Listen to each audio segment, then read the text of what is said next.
Hello, so today we are going to go through how we can plot sine wave in MATLAB.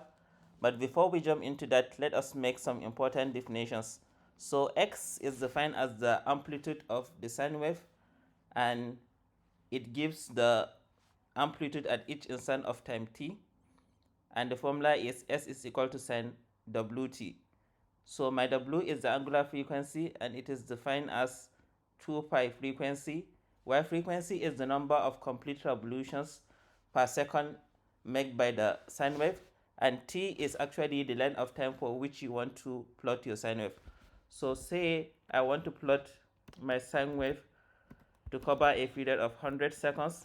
So all I have to do is to use either linspace, and it can have two arguments.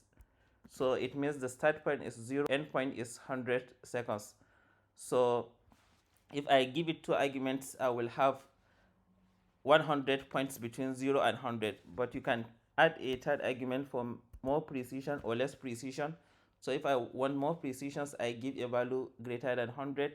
For less precision, I give a value less than 100.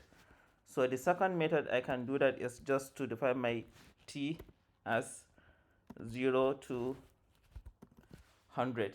So any one of them is okay. So my frequency, let me define my frequency f as 1 over 50. So 1 over 50 means the time it takes to make one complete revolution is 50 seconds.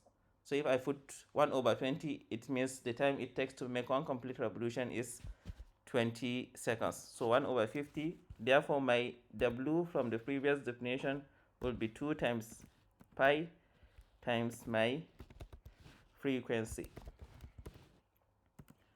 So now I can define my amplitude at each instant of time. So my amplitude at each instant of time will just be sine, then my W times the t.